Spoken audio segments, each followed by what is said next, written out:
The drums of war are beating. No man can be trusted. What happened to Dorcas? I put poison in his mutton. Build an army. Trust nobody. Fire Emblem. Only on Game Boy Advance. Rated everyone. Game Boy.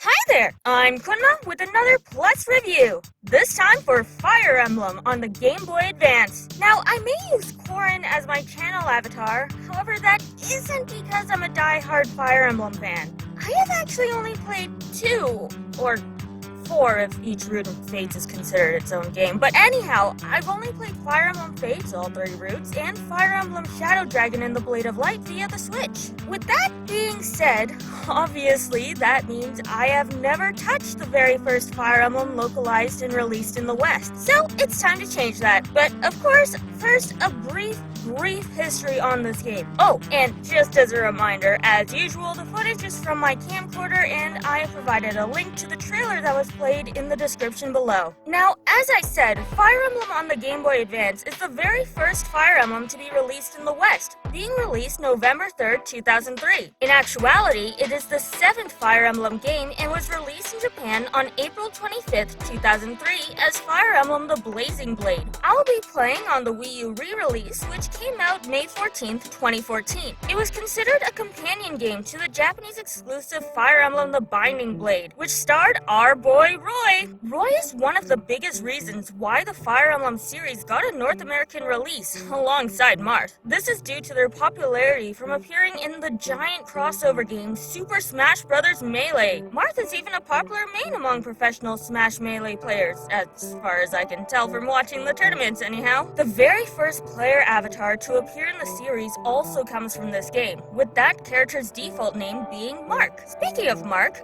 I believe it is time we get into the story. If you don't want any spoilers for this game, then you can skip to the gameplay section at the time on screen. Now then, long ago, humans and dragons used to live in peace, but a savage war had broken out between them. The dragons vanished from the realm, leaving humans to rebuild their world. In the aftermath of the war, the land was split between those who fought the dragons and won, the different kingdoms being named after the individual human heroes. Then, a millennium passed. Mark is awakened by a tribal girl named Lynn. As the two are doing their introductions, bandits attack Lynn's camp. Mark reveals themselves to be a strategist by trade, so they go assist Lynn in battle. One tutorial later, Lynn asks Mark if she can travel with them, prompting Mark to have Lynn ask her parents' permission first, which is pretty funny since Mark and Lynn are probably around the same age. However, what's not funny is the reveal that Lynn's entire tribe, including her parents, were wiped out 6 months ago. Hearing that, Mark allows Lynn to travel with them. When they reach the town of Bulgar to do some supply shopping, they have a chance encounter with a flirtatious knight named Sane and a noble knight named Kent. I made a comment during this encounter where Sane was flirting with Lynn, but completely ignoring my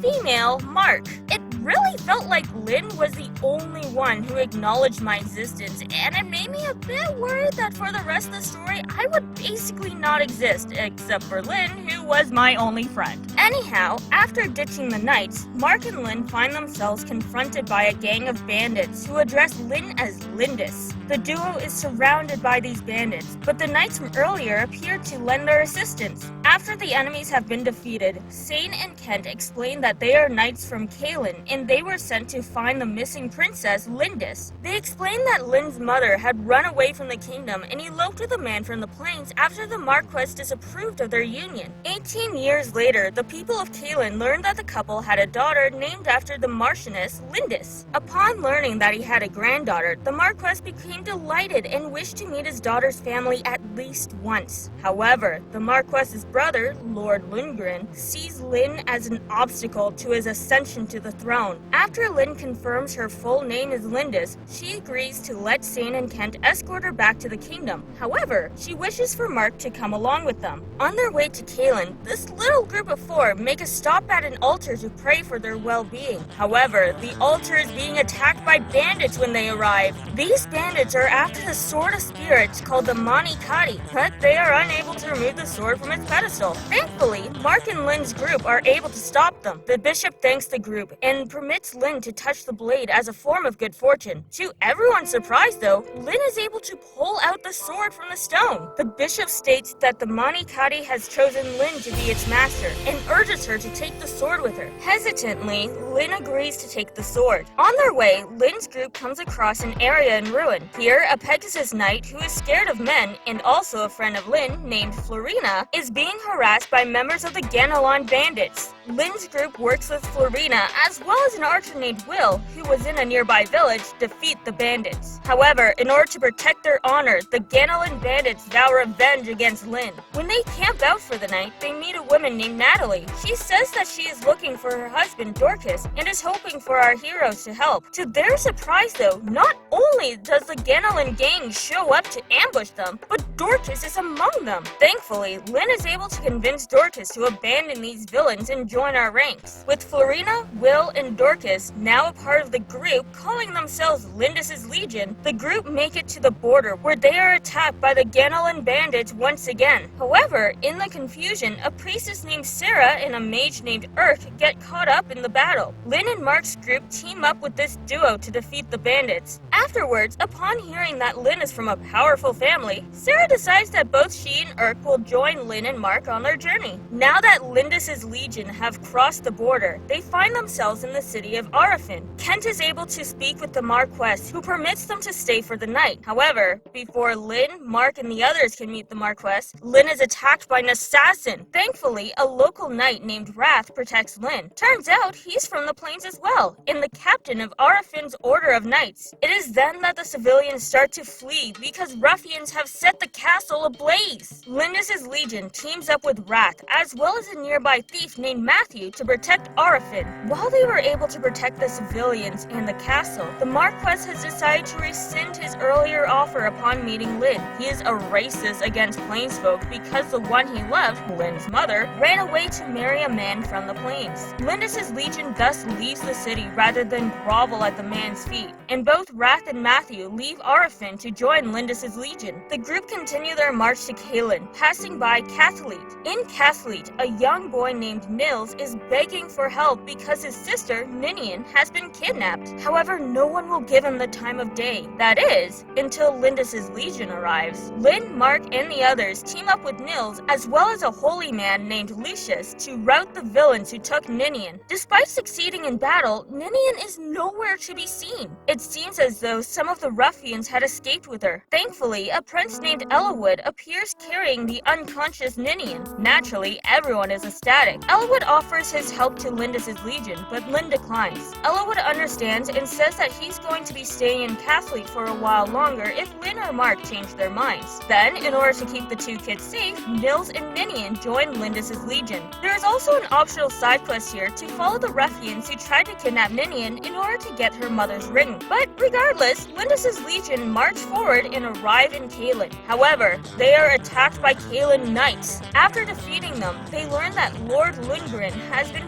poisoning Lynn's grandfather in order to get the throne. Lundgren has also declared that Kent and Sane are traitors and escorting an imposter claiming to be the Marquess's granddaughter in order to seize the throne. Unfortunately, without solid evidence, Lyndon's Legion will be unable to dispel these lies. It is then they remember Elowood. With hopes that the prince would be able to clear their names, the group rushes back to Cathleet. Elowood is able to convince the other kingdoms to not attack Lyndon's Legion, but due to this truce, he is unable to join them directly for the battle, otherwise the truce would be considered moot. Nevertheless, shortly after leaving Cathleet once again, Lyndon's Legion ends up in battle with some more Caelan knights being led by General Eagler. Luckily, Lynn and Mark are joined with a very skilled retired knight named Wallace. Wallace states that Eagler is a good man, and nearby villagers believe that the only reason Eagler is siding with Lundgren is because the Lord has someone important to Eagler hostage. Nevertheless, Lyndon's Legion is forced to slay Eagler. After the battle, Lynn, Mark, and the others continue on their way. It may have taken somewhere between 6 months to a year to reach Caelan, but Lyndon's Legion arrives for the final battle against Lord Lundgren. The entire region enters the battle to free Caelan from Lundgren's grip. As the rain falls, the battle rages across the land. After a long, battle, they reach the castle where Lundgren is. Lynn is able to fell her grand uncle, ending his reign. In the aftermath, Lynn is finally able to meet her grandfather. Marquess Hausen is overjoyed to see Lynn and expresses his regret of not approving the union between Lynn's parents. Lynn encourages her grandfather to continue living so that they can make up for lost time. Lynn herself decides to stay in Kalen with her grandfather. Lindis's legion may have disbanded, but everyone received their own happy ending. Mark decides to continue traveling, saddening Lynn as she says she will miss them greatly. However, she also believes that they will someday meet again. After their touching goodbyes, Mark leaves. 1 year then passes. Eliwood's father has disappeared, along with many of Farai's knights. Eliwood, along with 2 soldiers named Marcus and Lowen, leave to find the missing Marquess. However, they quickly come across an area plagued by bandits. They learn of the attack from a young archer named Rebecca, as well as Mark, who just happened to be in the area. Eliwood recognizes Mark and asks them to lead the battle plan for saving this village. In the battle, Mark is reunited with Dorcas, who has also brought a friend along named Bart. Mark recruits the familiar face and his friend into the battle. After the villagers are safe, Mark has a short conversation with Dorcas, who tells them that Natalie is fine and he is happy to be employed by Mark once again. Thus, Mark, Dorcas, Bart, and Rebecca join Eliwood in the search for his father. Eliwood and Mark decide to go to Santa Ruz to try and get help from Marquess Hellman. However, while Hellman seems to know what happened to Eliwood's father, he is convinced by a cloaked figure named Ephidel that instead of disclosing that information, to have Eliwood driven out of the area instead. During the ensuing battle, a couple of Eliwood's old friends, Hector and Oswin, appear to help, alongside a couple of Mark's old friends, Sarah and Matthew. However, Hector orders the latter two to hide rather than engage in combat. After the battle, Hector and his group joins Eliwood and Mark's group. Mark is pretty happy to see Sarah and Matthew again, and we even learn that Matthew was never a thief, but in reality was a spy for Ostia, using the term thief as a disguise for his missions. Hector is pretty hurt that Eliwood did not call for help sooner, but Eliwood explains that since Hector's brother was just named the Marquess of his region, Eliwood felt it improper to ask Hector for help since his brother likely would need it more. The 2 groups, now one,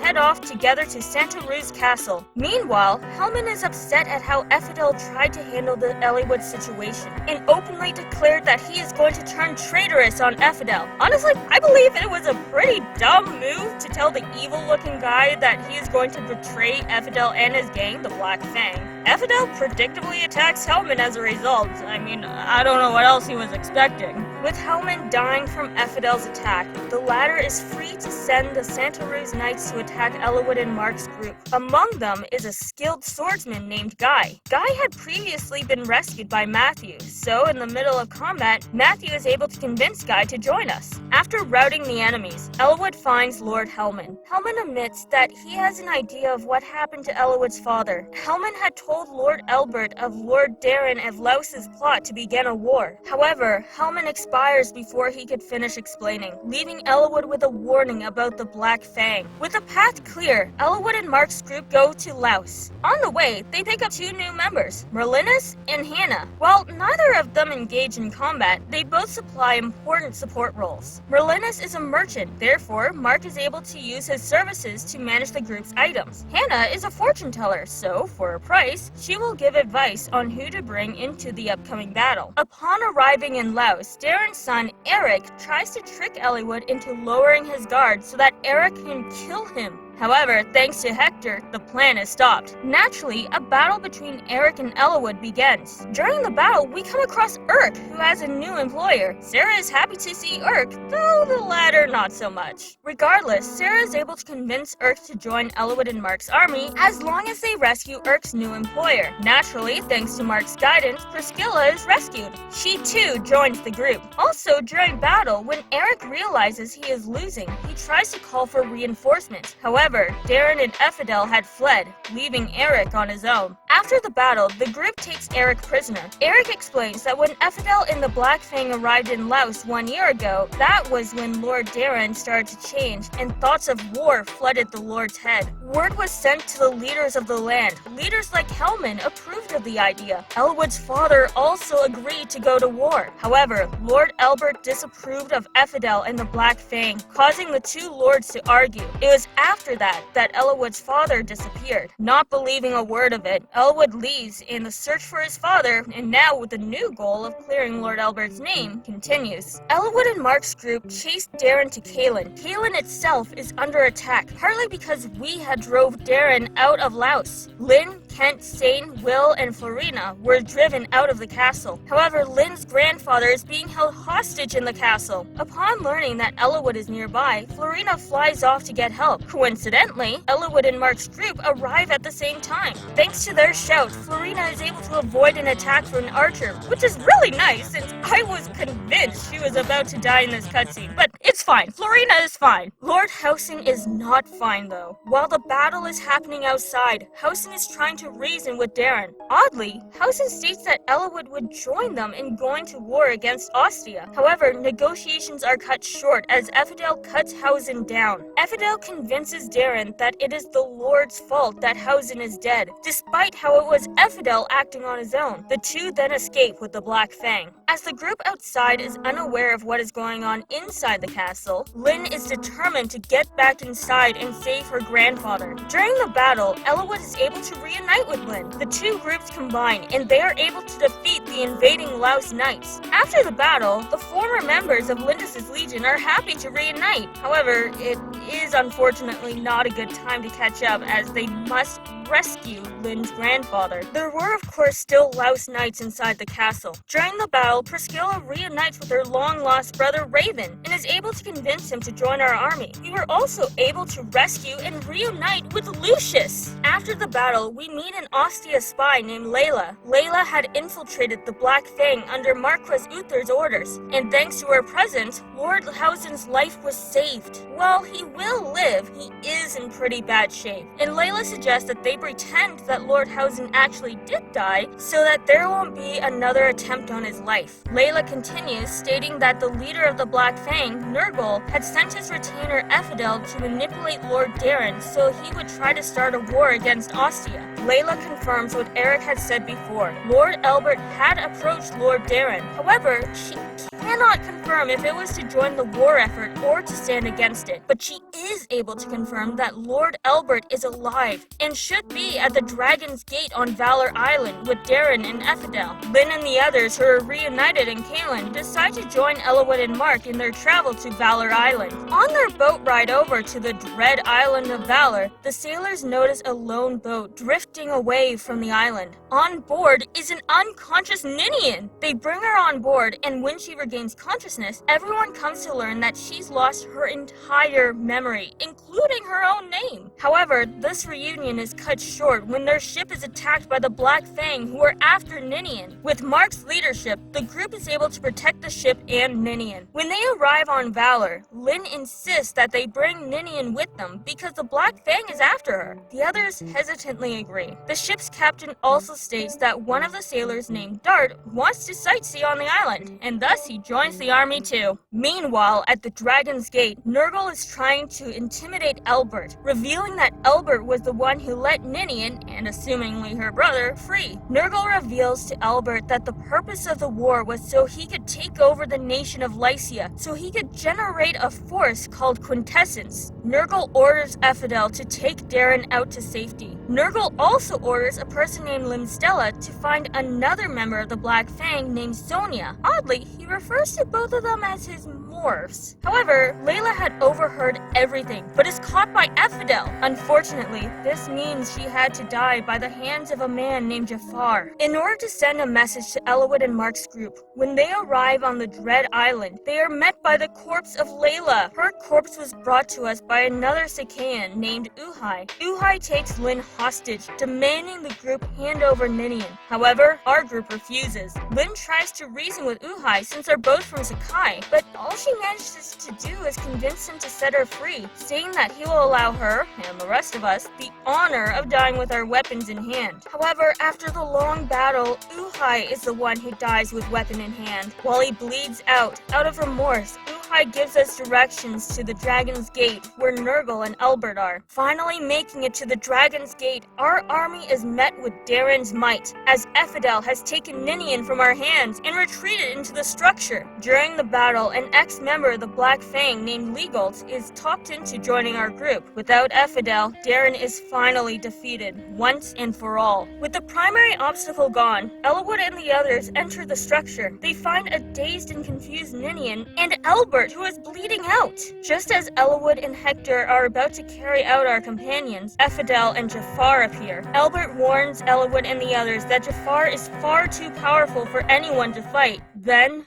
Nurgle appears. Under Nurgle's orders, Ninian uses her power to open the Dragon's Gate, freeing a blazing dragon. Thankfully, before the dragon can escape from the other side, Nils appears. He is able to snap his sister out of her trance. With Ninian no longer under his control, the dragon isn't able to fully leave the gate. Everyone has to flee as the dragon's flame engulfs the area, killing Ephidel in the process. Nurgle reappears in front of the group. However, before he could do anything to Ninian and Nils, Albert literally stabs Nurgle in the back. The villain is forced to retreat, but Albert dies in the process. Despite all our efforts to find the Marquess, he dies in his son's arms. Elwood's group take a boat back to the mainland. Upon taking up in an inn, Nils explains Nurgle's MO. While Nurgle can speak with Dragon, he is unable to open Dragon's Gate. That is something that he needs the siblings for, Ninian especially. But thanks to Albert and Elwood, that was foiled, and Nurgle is currently injured. However, Nils states that it won't take long for Nurgle to recover. Using Quintessence, Nurgle can heal himself and also use that life energy to generate his powers, such as speaking with dragons. Quintessence is a life force in every living being. Those with strong hearts and wills, such as our heroes, have a lot of good quality Quintessence. However, such good quality Quintessence is rare. Therefore, Nurgle planned to use Darren to start a war across Lycia to obtain a large quantity of life force to make up for the lack of quality.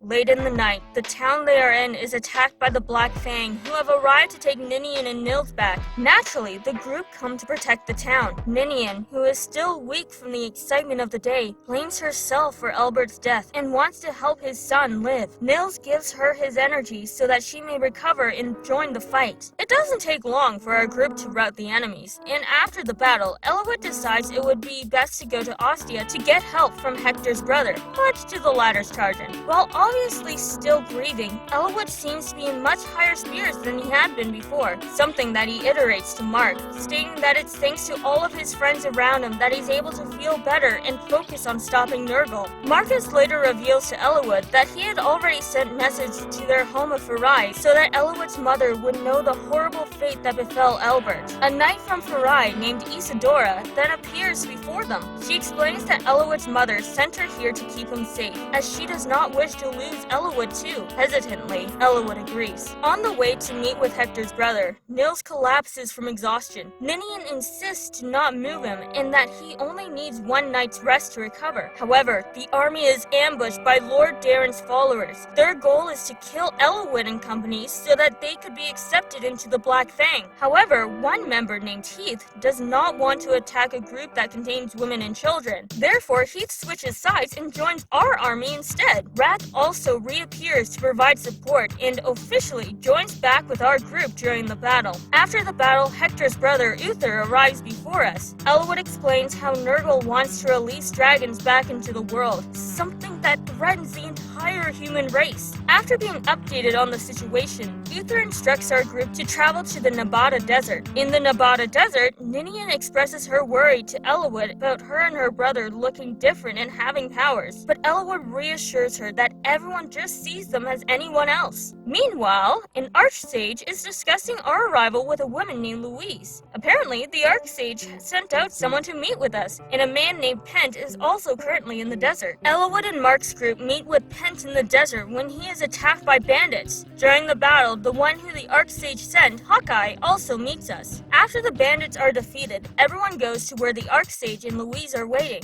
The The Archsage introduces himself as Athos, one of the 8 heroes who fought against the dragons 1,000 years ago. Athos states that Nurgle is using a forbidden ancient magic that cannot be defeated with the means we currently have. He tells us to go to the Shrine of Seals in Bern, and there we will find the power to stop Nurgle. Athos orders Hawkeye to join us on our journey as well. Then, the married couple of Pent and Louise decide to travel with Eliwood and Mark's army as well. Athos then teleports the group to Farai Castle, where we stay the night. In the middle of the night, Eliwood and Mark have a talk. Eliwood wants to learn more about his companion that he has spent all this time with, and so Mark, assumingly, tells their life story off screen. Eliwood and Mark's group head out for Bern in the morning. However, due to how it is the greatest military force on the continent, they must travel in disguises to not cause an incident between the nations of the Lycian League and the Kingdom of Bern. They arrive shortly before Prince Zephiel of Bern's coming-of-age ceremony. However, things are not going smoothly with the ceremony, as Pent and Louise would learn when they go ahead of the others to speak with the royal family. Although, before Pent and Louise head out, Hawkeye gives them a heaven seal, only 3 existing in the entire world. Hawkeye is expecting them to hold on to it until the time is right to pass it on to Eliwood. Anyhow, a nefarious person had broken into the castle and stolen the Fire Emblem. Without the Fire Emblem, the ceremony cannot happen. Thus, Prince Zephiel would not be eligible to become an heir to the throne. Meanwhile, when Eliwood and the others are asking around to try and gain more information on the Black Fang, 2 of the 4 Fangs notices. These 2 being Linus and Lloyd Reed, the sons of the founder of the Black Fang, Brendan Reed. Believing Sonia wholeheartedly, the brothers are under the impression that Eliwood and Mark's group are a band of evildoers who plan to destroy the world. So, of course, they must intervene. Lloyd leaves to tell their father, instructing Linus to keep an eye on us. However, Linus will not let our group go so easily, so he lures the small army to the center of town to take care of us. Before the battle begins, Hannah states that she cannot stand being on this tough journey to terrible places anymore and has found a replacement as she wishes to leave. The replacement turns out to be Nils. With his powers, Nils provides the support of seeing the future to assist Mark in their strategies. Also, in a house on the battlefield is Sonia's daughter, Nino. During the battle, Jafar, on the brink of death, makes it to where Nino is. Nino works on healing Jafar, greatly confusing the man, as he believes that the way of the Black Fang is that the weak must die. Therefore, Jafar tells Nino to kill him, but the girl refuses. When Eliwood visits the house during the battle against Linus, Nino chases him away. After the battle, Eliwood recognizes that Linus is not evil, and perhaps the Black Fang aren't completely bad as they fight with honor. Linus is confused by Eliwood's actions as well. He explains how Sonia told them that Eliwood and Mark's group were a band of evil criminals, but our actions contradict this. Linus decides that he will leave them for the time being and go speak with his father. After Linus leaves, Eliwood determines that the Black Fang are not terrible and believes that they should speak with the leader, Brendan Reed. Lynn agrees, hoping that everything can be resolved without any more bloodshed. However, Hector is against this plan and suggests that they return to camp to wait for Pent and Louise to return before cementing the decision. Meanwhile, Linus, on his way home, encounters Sonia. Sonia kills Linus to prevent him from revealing the truth discovered in the battle against Eliwood and Mark's group. Lloyd then comes across his brother's corpse. Believing Eliwood and the others did this, Lloyd becomes determined to get revenge. When night finally falls, Pent and Louise return. They tell the group that the king's wife, Helene, will help the group freely reach the Shrine of Seals in Bern if our group can retrieve the Fire Emblem before the date of Zephiel's coming-of-age ceremony is supposed to take place. So, of course, we head out to find the missing Fire Emblem. To find clues to where the Fire Emblem is, Eliwood, Mark, Lynn, and Hector sneak into the Bern Castle. Since it is so heavily fortified, they suspect the king himself may have hidden the Fire Emblem away. They view a scene of the young Prince Zephiel playing with his younger sister Guinevere. While they're playing though, the king arrives. He sends his daughter away so that he can yell at the prince in private. King Desmond is very verbal to Zephiel, stating how he hates both the prince and his mother, and forbids him from seeing Guinevere. Despite that, after sending him away, Guinevere wishes to play with Zephiel more and refuses to play with the king instead. The group also witnesses Sonia and the Black Fang speaking with King Desmond. Sonia reveals under the king's request, she had hidden the Fire Emblem in the Black Fang fortress so that Zephyl will never become king.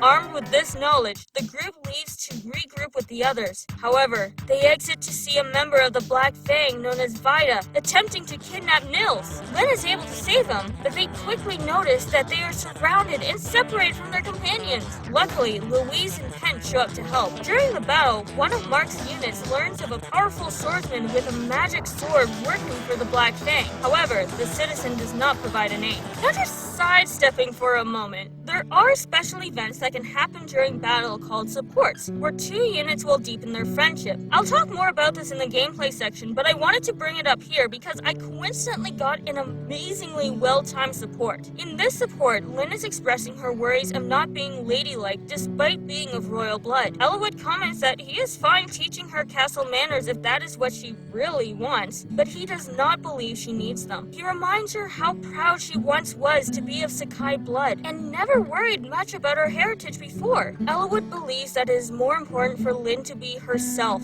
rather than what others think a princess should be. After the pep talk, Lyn agrees with Elowood and agrees to start acting like herself again and takes pride once more in being of Sakai. After the battle, when Vida flees, Lyn uses her training as a Sakai woman to track her down to the Black Fang fortress. To me, I feel like this scene was so much stronger than it would have been alone, specifically because of the support I just mentioned. Anyhow, thanks to Lyn, our group is able to find the Black Fang's fortress. Elowood, Mark, Lyn, and Hector go on ahead and overhear Sonia giving her daughter and Jafar orders to assassinate the prince, a job coming from King Desmond himself. Sonia also gives a man named Kenneth the Fire Emblem for safekeeping. The group of heroes agree that they need to stop the assassination before retrieving the Fire Emblem. Since they know where the fortress is, they can double back for it after saving Prince Zephyl. However, it is not that easy, as after Sonia, Nino, and Jafar leave, Kenneth sets up a force field around the fortress, preventing anyone from getting in or out. Since defeating Kenneth is the only way to break the force field, a battle naturally ensues.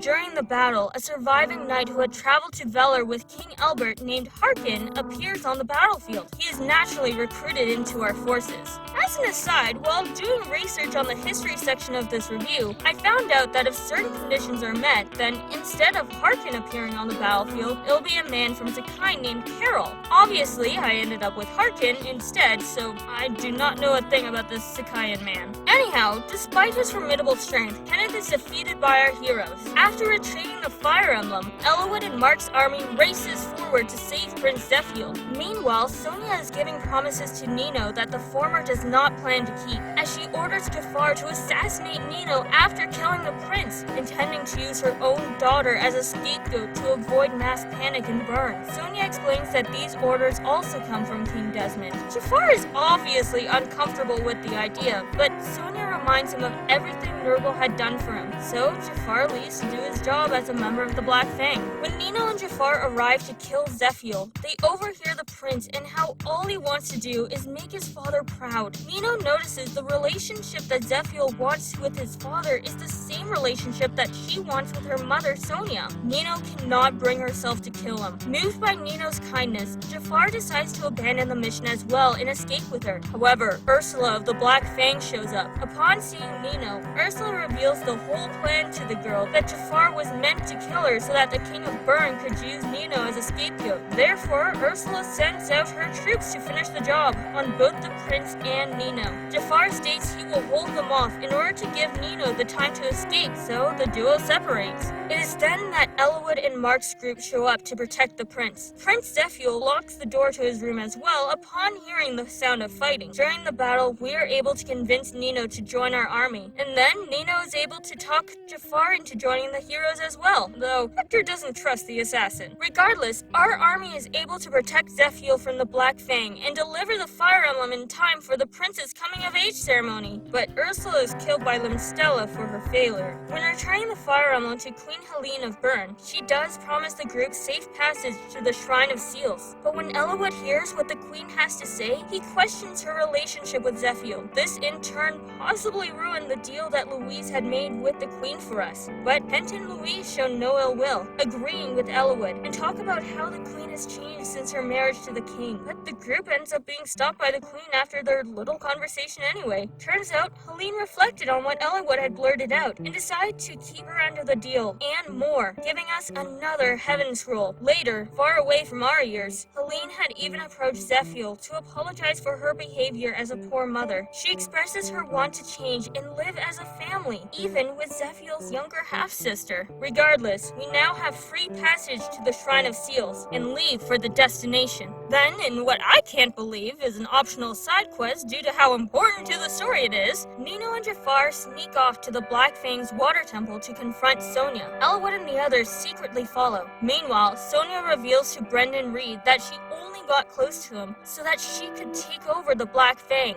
and then proceeds to kill him. When Nino and Jafar arrive, Sonia reveals that Nino is not her biological daughter. Rather, she is the sole survivor of a family of powerful magicians who are the only ones who knew the secret of the dragons. Sonia slaughtered Nino's family, but Nurgle ordered Sonia to raise Nino as her own because the child might be useful one day. After explaining that, Sonia goes to kill Nino and Jafar. However, Eliwood's group appears right in the nick of time. Sonia summons her soldiers and a battle ensues. After an incredibly long battle, Sonia is taken down. Our group return to camp, and Nino reaffirms her intention to travel and help Eliwood and Mark's group. Meanwhile, Sonia returns to Nurgle, but does not find help there, seemingly dying alone. When morning comes, Eliwood and Mark's group continue their travel to the Shrine of Seals. When the group arrives at the Shrine of Seals, they are met with Lloyd and his followers. Lloyd is after revenge for his brother's death and blames Eliwood. A battle becomes unavoidable. Even when Nino gets the chance to talk with her former stepbrother, he does not change his course. It's his determination to obtain revenge that causes his downfall, leading to his own death. On a more pleasant side, during the battle, Vida appears, and as a thank you to Eliwood for rescuing Prince Zephiel, she joins our side. Anyhow, after Lloyd is defeated, Athos teleports to the Shrine of Seals. He apologizes that even though he could have teleported us there, he had our group make our way here as a type of test. Together with Athos, the main characters enter the Shrine of Seals to meet Bramimon. The group is able to convince the legendary Bramimon to undo the seal in the shrine. This unlocks the legendary items for anyone to loot. The goal now is to get the legendary items before Nurgle has a chance to recover. However, Nurgle had already recovered. He appears at the Shrine of Seals, and after threatening Nils, Ninian decides to go with Nurgle willingly in order to protect Nils and the rest of us. Nils and Eliwood try to stop Nurgle from taking Ninian. However, Nurgle unleashes his power. Luckily, everyone survived thanks to Athos creating a barrier quick enough, but the two boys who were closest to the blast got knocked unconscious. When they regain consciousness, Athos warns that Eliwood and the others are not strong enough yet to defeat Nurgle. Athos instructs the group to go to Hector's home of Ostia to obtain Roland's blade, also known as the titular Blazing Blade. Athos also helps Eliwood use a heaven seal, allowing him to rank up before the journey to Ostia. Meanwhile, when Nurgle takes Ninian back to the Dragon's Gate, she refuses to open the gate, so Nurgle taunts Ninian, stating that Eliwood and the others would never accept the real her. Back with the main characters, when the group reaches Ostia, Athos tells Eliwood that he will need to pass a trial to obtain Roland's blade. The ghosts of Roland's old army protect where the sword is stored, and only Eliwood and 4 others can even enter the cave. Before the battle begins, Hector addresses Mark, reminding us that Eliwood doesn't like burdening others, and because of that, will try to do everything himself. So Mark needs to ensure that this doesn't happen. Granted, this note from Hector isn't too important in the grand scheme of things, but since Mark is addressed so little, I wanted to bring it up. Anyhow, after getting past all the ghostly guardians, Eliwood and Athos enter the space where Roland's spirit lays. Athos reveals that Roland, the hero who founded Lycia, is actually Eliwood's ancestor. Roland infuses his spirit with his sword, allowing Eliwood to take and wield the legendary weapon. Upon reuniting with everyone outside, the group is attacked by an ice dragon. Using the new sword, Eliwood is able to kill the dragon in one hit. Nurgle then shows up to take Nils away to have him open the Dragon's Gate. Nurgle then taunts Eliwood, stating that the Dragon's Gate can only be opened by a dragon. That is why he needs the siblings, because they're dragons. And the dragon that Eliwood just killed was Ninian herself. While she no longer had her memories of Eliwood and the others, her heart still felt a connection. Thus she flew over here to see Eliwood once again. Upon seeing Ninian return to a human form, everyone in our group becomes devastated. Nurgle planned to use this as a distraction to get away with Nils, but thankfully Athos is able to save the boy. After Nurgle leaves empty-handed and Nils comes back to his senses, he mourns the death of his sister with everyone else. After what happened, Eliwood felt as though he should not wield the legendary sword after all, so he gives it to Athos for safekeeping until Eliwood is able to hold the weapon once more. Regardless, the group travels towards the Dragon's Gate to stop Nurgle and avenge their friend's deaths. On the way to the Dragon's Gate, they make a step in Hector's homeland of Ostia. They decide to rest here for the time being, and Athos takes the opportunity to talk about his and Nurgle's past. They were friends once, a long time ago. When Athos was traveling at one point, he discovered a door to another dimension, one in which humans and dragons lived together in peace and harmony. It was the world beyond the Dragon's Gate, the world in which the dragons from the heroes' world were forced into during the war from a millennium ago, mentioned at the start of this story. Then, for a time, Athos and Nurgle lived among the dragon people. It was when they lived with the dragons that Nurgle learned from them how to steal the essence from living beings and turn it into power, the quintessence as it were. The power had gone to his head, and soon he was hardly human and was closer to a monster drunk on power. Athos and his fellow villagers thought they defeated Nurgle together, but instead, all they managed to do was drive Nurgle into hiding until he regained his strength again after hundreds of years of waiting. Using the quintessence he stole, Nurgle created unnatural life known as morphs. The morphs were Eftel, Sonia, Limstella, and the other non-black Fang servants. This exposition is cut short, however, as Ostia had come under attack, something that should have been impossible. Several rent-level morphs had forced their way in, but Eliwood's group is able to defend the palace until reinforcements arrive. After the battle, Athos continues his story. He explains that Nurgle successfully stole the quintessence from humans to create his morphs, so he next targeted the dragons. After he regained his strength, he managed to contact Ninian and Nils from the other side of the Dragon's Gate. Athos reminds the heroes that Nurgle plans to unleash the force of the dragons onto our world, which would destroy it, and only the legendary weapons have the strength to stop it. With newfound resolve, Eliwood and the others declare that they will take the fight to Nurgle instead of waiting for him to send more troops to them. Thus, the group takes the time to make their battle preparations. Now, for me, due to increasing the support rank between Eliwood and Lyn, I got an extra scene during these battle preparations where Lyn gives Eliwood a pep talk before Hector interrupts. But while the group is making their own preparations, so too is Nurgle, as he anticipates Eliwood and Mark's group's arrival to the Dragon's Gate. On a new day, Captain Fargus has once again given our group voyage to the Dragon's Gate. Fargus addresses his old crewmate Dart to make sure he comes back alive. While I cannot confirm, I believe that due to the circumstances that this is a scene that only happened if Dart was still alive, which he was for me and a mainstay in my party even. Anyhow, Fargus reassures the group that he will take care of Nils, who is still understandably depressed from his sister's death. However, Fargus remembers that he forgot to give Eliwood something, so Nils perks up and volunteers to go after them and deliver it. When Nils arrives to deliver the item, he declares his resolve to fight in Ninian's place. Nils then uses his sensory abilities to pull the morph Limstella out of hiding. Turns out, Nurgle had sent them to ambush Eliwood's group to steal their quintessence. Therefore, a battle ensues outside of the Dragon's Gate. After the battle, Nils agrees to tell the rest of Athos' story. As Athos suspected, Nurgle had somehow projected his voice through the Dragon's Gate, trying to lure unsuspecting dragonkind to our side of it, longing for the world they came from. Nils and Ninian answer the call, but after entering the gate and coming to this side of it, Nils and Ninian lost most of their quintessence, becoming weaker than the average human. In order to sustain themselves, they needed to take a human-like form, but after Nurgle attempted to capture them for his own purposes, the siblings sealed the Dragon's Gate and ran. It was during their travels on the run when they first encountered Lyndon's legion, and the rest is history. After telling his story, Nils declares that he believes in Eliwood and will fight to protect him. With hope in their hearts, the group marches into the shrine where the Dragon's Gate is held to stop Nurgle's ambitions. Athos even joins for the final battle. He also returns the legendary sword to Eliwood and gives Hector the legendary axe. While Lyn doesn't get a legendary weapon, she does get a powerful sword that is the twin to her Mani Ducati. When the group confronts Nurgle, the villain states he has already opened the dragon's gate. While he hasn't taken the quintessence of the dragons yet, he arrogantly tells Eliwood that he is far stronger than the prince. Nurgle flaunts his strength by bringing back several of the bosses that had been fought in the past. He explains that he used their specific quintessences to create morphs in their image, though significantly more powerful than the original. Now, I would like to note that in combat, when defeating one of them, they turn more colorful upon defeat, which is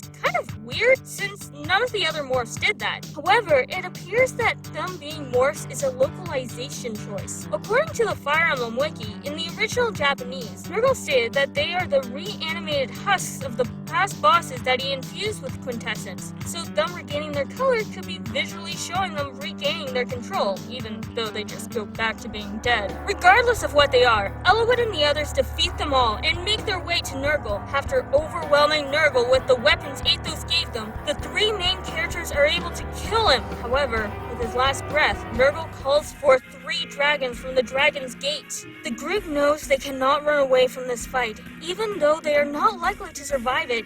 Even if they fled, then they would simply die with the rest of the world. Luckily, like a Deus Ex Machina, Brennemon appears and reveals that he has brought Ninian back to life. Ninian uses her power to destroy 2 of the dragons, but she doesn't have enough strength after coming back to get rid of the 3rd as well. Brennemon takes Ninian away to rest, leaving the final dragon up to our heroes to defeat. After a very long and difficult battle, in which everyone combined their strengths, this dragon is defeated. However, Athos' life is cut short here due to the stress of the long battle. Before he passes, Athos gives the heroes a premonition. A conflict involving the dragons will occur again, predicting the events of Fire Emblem the Binding Blade. After Athos' passing, Ninian approaches Eliwood to apologize, because she was the one who wanted to see this world. She opened the Dragon's Gate, which allowed Nurgle the opportunity to cause all of the hurt that Eliwood and the others suffered. Though Eliwood states that they have no need to apologize, because it was the humans who forced them over there in the first place. Eliwood suggests that perhaps one day, the whole world will be one where humans and dragons could live together peacefully, just as is the case in the other world. However, the siblings recognize that Eliwood's world would not become like that for a very long time. So, in order to keep it safe, they must return to their own world and close the Dragon's Gate from their side. This will be the last time the humans will see of the siblings. After all is said and done, due to the supports I unlocked in my playthrough, Eliwood and Lyn become a couple after the conflict. 1 year later, Eliwood addresses Mark on the day the former is to take the title of Marquess of Farai. He states that afterwards, he and Lyn are to be married. Eliwood and Lyn then request that Mark be the one to name their future child, and everyone had their own happily ever after. It is after the credits roll that we see Eliwood and Hector reunite after several years had passed. They introduce their children, Eliwood's son Roy and Hector's daughter Lilina. When the children go out to play, the men discuss the prophecy that Athos had told them. The scene then shifts to signify the beginning of the events that would snowball into Fire Emblem the Binding Blade. As a prequel game, I am not surprised that this game ends with a cliffhanger, in order to entice players into buying or replaying the original Fire Emblem the Binding Blade. But that game never came to the West, so it does bother me a little bit that the game sets up something that was not received internationally, but I do understand why it happened like that. Now, overall into review mode, I do like the story. As far as JRPGs go, this feels like one of the older ones, the kind where special protagonist boy goes on a journey to save a damsel in distress and or save the world from someone who wants to destroy it for selfish reasons. In this case, the damsel in distress is Ninian, and the generic Earth Destroyer is Nurgle. Now, due to both of this, I was worried that despite being a main character, that Lyn would just become a footnote in her own epilogue text due to being a female character who got married. So I was pleasantly surprised that, in at least the ending I got, she was shown to be just as important as Eliwood. Now, since I know you can romance her with other characters, I can only hope that she isn't a footnote to those characters instead, since she deserves so much more than being a footnote. That aside, Eliwood, as a protagonist, was someone I quite enjoyed. He was a gentle prince and saw everyone as equals, regardless of stature or background. I can see him being a good king in the sequel that I'm not likely to play. Granted, this is also likely because he actually recognized Mark's existence. Same with Lyn, and I guess occasionally Hector. But really, for the course of my playthrough, it felt like Eliwood and Lyn were the only ones who noticed I, as Mark, was even there. I was really excited that there was an avatar for the player, and thought it'd be cool to see the first player avatar in the series history. So I was really disappointed that it didn't really go anywhere. I may have mentioned Mark a lot in this story section, but really, Mark could have been absent entirely, and the story would have played out the same. Something really strange about Mark is that it appears that the player is punished for playing too well. The ending I got from Mark was the B rank ending, in which several countries wanted Mark's skills for themselves, but were never able to find them. According to the Fire Emblem wiki, in the A rank ending, a war broke out because the countries wanted Mark's skills. Needless to say, I prefer the ending I got. While I did like most of the characters, my favorites being Elowood, Lyn, and Will, there were a couple that I didn't enjoy too much. These two being Hector and Ninian. I understand that Hector is one of, if not the most popular male character from this game, but I personally didn't see the appeal. He has mature moments to be sure, but for the most part he is a brute, as the game puts it. As the protagonist of his own mode, I'm sure he gets plenty of exploration and character development in his version of the story. However, I was unable to bring myself to play it for the purposes of this review, so he might get better, but with only experiencing the Lyn story and Elowood story, I could not get behind this man. Then with Ninian, I honestly found her a little annoying. I think it's probably due to her role as a damsel in distress. There were times when she felt more like a plot device than a character. It doesn't help that she is unable to fight. Her power to increase the defense of a unit can be useful, but that just didn't mesh well with my playstyle. So since she couldn't really do anything, it just reinforced her role as a damsel in distress.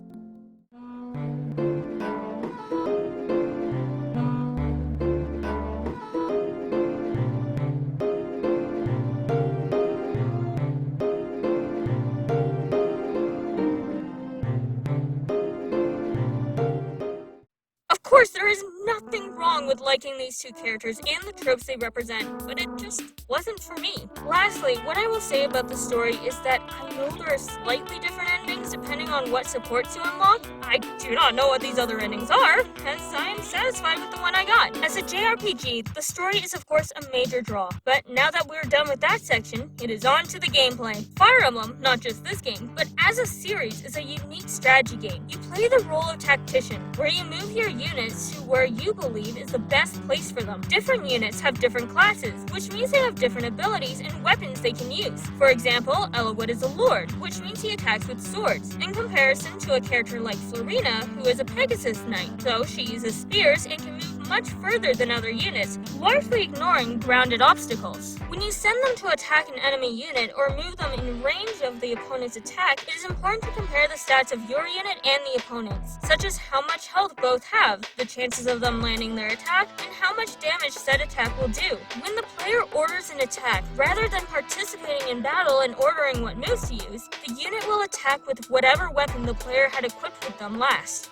As per usual with Fire Emblem games, there is a weapon triangle of swords beating axes, axes beating lances, and lances beating swords. Additionally, there is a trinity of magic, where anima spells beat light spells beat dark spells, and dark spells beat anima spells. The last weapon, bows, are most effective against flying units. Of course, there are variations with each of these weapons, such as reversing its weakness, increasing its range, or increasing its critical hit rate. As per usual, for older Fire Emblem titles, the weapons have durability, so a weapon that would normally hit twice may break before the second hit, so the unit would only be able to get a single hit in. Personally, I am not a fan of weapon durability in games, period. And something really weird about this game is that even the legendary weapons that are important to plot have durability. So you can break a legendary weapon, which doesn't feel like something you should be able to do. Then whatever the player equipped or used last for a unit will continue to be equipped. For example, if a unit last used a healing spell, then it will continue to hold on to that healing staff until the player's next turn. Meaning, if an enemy reaches that unit, then said healer will be unable to defend themselves. So, as you can see, the placement of the units is critical. There are some tiles where the environment will increase the chances of the enemy unit or player from missing the opponent. and sometimes there'd even be environmental hazards that lower eyesight or slow movement. Then some moves have a long range, sometimes as far as halfway across the map, and some weapons cannot hit a unit just one tile away. Thankfully, you can click on either your unit or an enemy unit to see how far they can move and what their attack range is. Then going into the details screen will tell you specifically what weapon or spell they are equipped with. I would argue that the most important thing for the strategist to keep in mind is the placement of their units, because if a unit goes down, then they are down permanently. The character is considered dead and the player will no longer be able to use that unit. From what I understand, there is an exception to this permadeath, and that is in Lynn's story. Lynn's story is 10 chapters long, and the first 9 chapters are entirely tutorial. In fact, I would argue that it is too much tutorial. But because of that, the characters that fall here are not considered dead due to needing to play a role in the main story, that being Elowood's. Anyhow, before entering a map, the player is given the chance to prepare, such as choosing which of their units will join the battle and taking a look at the map ahead of time. Also, after a certain story beat, the player will also unlock the ability to get hints of what to expect from the opponent. These hints include recommendations for what kind of unit to bring into battle, and if there is someone on the map that can be recruited. Players get new units to join their army throughout the story, some of which are automatic, but some require work to get. If a requirement is supposed to be met in order to recruit a unit, then naturally that means that it is possible to actually miss a unit, which could be a major blow to the player's army, depending on if they lost a great number of units prior to that point. Sometimes you need to get a unit to a village before the enemy destroys it, or perhaps one certain unit needs to meet with an enemy unit in battle and talk to them to convince them to join the heroes instead. In that regard, there are also support conversations that can be unlocked. Having 2 units stand next to each other during battle will build up an invisible bar, and once filled, will unlock a special conversation with the 2 units. Some support conversations can affect the character's epilogue, and sometimes the 2 characters will even end up getting married. Unfortunately, the long tutorial does not reveal they exist, and in fact, the player doesn't learn about the existence of them until around halfway through Elowood's story. Then, unless the player has a guide, it will be quite a long time until a certain story beat that unlocks the ability to see which units are compatible with each other. Due to not knowing about it for such a long time, I was only able to get 3 supports up to the maximum rank. Yes, I mentioned Fire Emblem Fates in my intro, and that has support conversations. However, I also mentioned that the only other Fire Emblem game I've played was Fire Emblem Shadow Dragon and the Blade of Light, which I beat the day before I started this game, so I did not know when support conversations were added to the series and was unaware they were in this game until the game told me. Now, please correct me if I'm wrong, but as far as I am aware, in Fire Emblem for the Game Boy Advance, the support conversations do not affect the characters in battle, but rather serve to expand the characters' personalities and can affect the individual character's epilogue. The last note that I will make on the gameplay is that in addition to leveling up a character, a unit can also change their class by ranking up by using certain items found throughout the game. For example, a Pegasus Knight can rank up into the stronger Falcon Knight by using an Elysian Whip upon reaching at least level 10. Sometimes ranking up will even allow a unit to use new weapon types. Needless to say, it is always best to rank up when possible. Overall, I really like the gameplay of Fire Emblem. I wouldn't be playing my 3rd game in the series if I didn't, after all. If I had to point out negatives, then it would be the 2 things that were actually ironed out in later Fire Emblem games. The first being weapon durability. As I stated earlier, I do not like weapon durability in any game. Yes, you can say it gives an air of strategy due to needing to keep track of how many more hits you can do with your weapon before it breaks. However, needing to replace them, especially when replacing them with the exact same weapon, feels like it's just a